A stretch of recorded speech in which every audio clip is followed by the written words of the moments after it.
یہ ہاتھی کے دانت کھانے کی اور دکھانے کی اور ہوتی ہیں، وہی معاملہ قادیانیوں کا ہے. جو بچے کو اغوا کرتے ہیں نا شیر بھائی، اس کا یہ ہوتا ہے کہ بچہ سمجھتا ہے کتنا اچھا انکل ہے، مجھے ٹافی دے رہا ہے، آئس کریم دے رہا ہے، اس کے سر پہ ہاتھ پھیرے گا، اس کا ماتھا چومے گا، بیٹا گئے گا. لیکن پتہ تب لگتا ہے جب اس کی آنکھ بند ہوتی ہے اور وہ اپنے ماں باپ کے جرمٹ سے نکل کے وہ ہزاروں میل دور کہیں جا کے وہ وہاں جناب وہ پہنچتا ہے. ٹھیک ہے، یہی کام قادیانیت کا ہے. یہ ظاہری طور پہ دیکھیں، میں نے چونکہ میں خود اس سلسلے میں گزرا، میں خود قادیانی تھا، اللہ نے کرم کیا میں مسلمان ہو گیا. میں جب خود مرزئی تھا تو میں معاذ اللہ نعوذ باللہ، ایک تو اسلام دشمنی کے بارے میں میرے دل میں تھا، مجھے بتایا جاتا تھا کہ ہم نے پوری دنیا کے اندر احمدیت کا جھنڈا لہرانا ہے. یہ خود کو احمدی کہتے ہیں، ہمیں غیر احمدی کہتے ہیں، اور اسلام معاذ اللہ مٹے گا، تباہ و برباد ہوگا. اور یہ ہم سے کہتے تھے کہ تم ظاہری طور پہ مسلمانوں سے محبت سے ملو، پیار سے ملو، اعلیٰ اخلاق پیش کرو، دلوں میں نفرت رکھو. اب مجھے بتائیں شہیر بھائی، جس مذہب کی بیس میں منافقت ہے کہ آپ ظاہری طور پہ محبت سے ملنا ہے بھائی لیکن دل میں نفرت. میں چھوٹا تھا، میرے گھر میں ایک دفعہ مہمان آئے میرے دادا ابو سے ملنے کے لیے، تو دادا نے کہا کہ جاؤ دادی سے کہو کہ شربت بنائے اور یہ بتانا کہ غیر احمدی آیا یعنی کہ مسلمان آیا، اور مجھے کہا کہ کہنا وہ بھی شامل کرنا ہے. اب میں اس وقت 6-7 سال میری عمر، چھوٹا تھا، ذہن میں میرے کئی شکوک و شبہات، کئی سوال اٹھے.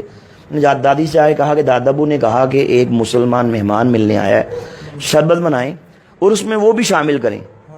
آپ شہید بھائی یقین کیجئے گا، انہوں نے شیطان کا شربت، چونکہ شیطان قادیانیوں کی ہے جی 100%، اس کا پورے وضوح کے ساتھ کہہ رہے ہیں جی، اس کا جو مالک تھا پہلے وہ منیر نواز قادیانی تھا، شاہ نواز قادیانی مر گیا، اب اس کا بیٹا منیر نواز ہے، وہ اس وقت مالک ہے بھائی وہ شیطان کا، اور وہ قادیانی جی قادیانی ہے. چلے سب سے پہلے تو یہ میں کہنا چاہوں گا اپنے تمام دوستوں سے کہ شیزان کا بائیکاٹ کریں، اس کی جتنے بھی مشروبات ہیں، کیونکہ ہم انڈائریکٹلی انہیں بلکہ ڈائریکٹلی جی سپورٹ کر رہے ہیں جی. اچھا دادی نے کیا کیا کہ گلاس کے اندر شیزان کا شربت ڈالا، ٹھیک ہے، اس کو مکس کیا، اس نے یوں کر کے گلاس پکڑا اور یوں اس طرح کر کے نا منہ اس سائڈ پہ کر کے اس میں تھوک دیا اور جلدی سے چمک سے مکس کر دیا کہ کہیں میں نہ دیکھ لوں. اب میں نے دیکھ لیا، میں نے کہا دادی آپ نے یہ کیا کیا، آپ تو بڑی گندی ہیں. اب بچہ ہوتا ہے نا، میں نے کہا آپ تو بڑی گندی ہیں، آپ نے شربت کے اندر تھوک کو شامل کر دیا. دادی نے کہا چپ، اپنی زبان پہ تالا لگا لو، کسی سے بات مت کرنا، تم بڑے ننھے ہو، تم چھوٹے ہو، تمہیں پتہ ہی نہیں ہے.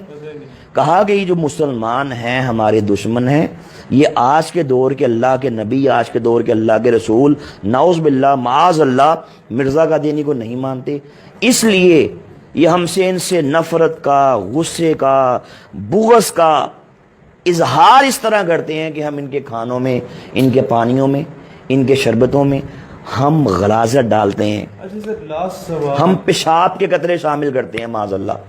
اچھا جی، جب کوئی مسلمان ہمارے گھر میں آئے ہم اس کے کھانے میں یہ ڈالتے ہیں، یا ہم کسی مسلمان کو یہ بھیجیں. اچھا کہیں فوتگی ہو جاتی ہے کسی گاؤں میں تو جو بڑا رائل فیملی سے تعلق رکھتا ہے قادیانی، وہ ایک سمپتھی گین کرنے کے لیے اپنے گھر سے روٹیاں بھجواتا ہے ساروں کے لیے، جی جی وہ بھی یہی کام کرتا ہے؟ یقیناً کرتا ہے جی. میں نے اس کی دیکھیے، ہمیں کہا جاتا تھا کہ مسلمانوں سے اس طریقے سے نفرت کا اظہار یوں کرنا ہے، یہ ہماری بڑی ٹریننگ تھی. اچھا یہ بات درست ہے کہ فورن فنڈنگ ہوتی ہے ان لوگوں کو، اور اگر ہوتی ہے تو کیا مقاصد کیا ہیں؟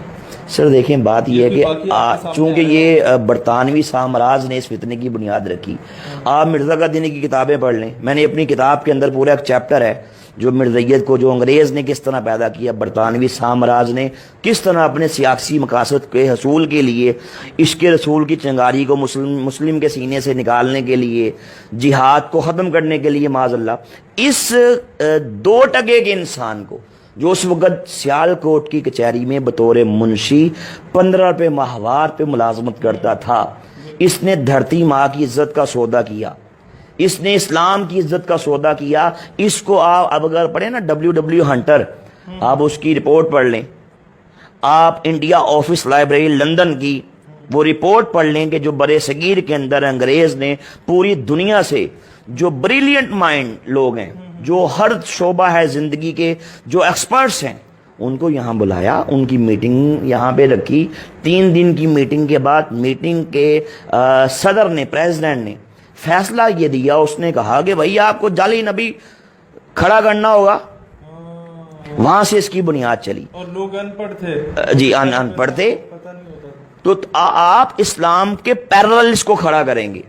یعنی کہ یہ نہیں کہے گا کہ بھائی میں عیسائی ہوں, میں بدھسٹ ہوں, میں سکھ ہوں, میں دہریہ ہوں, کبھی نہیں کہے گا. یہ کہے گا بھائی مسلم ہوں. مسلم خود کو کہہ کے ایک ہاتھ میں قرآن پر دیا, ایک ہاتھ میں حدیث دی, چہرے پہ داڑھی سجائی, اس کائنات کے بدترین کافر کو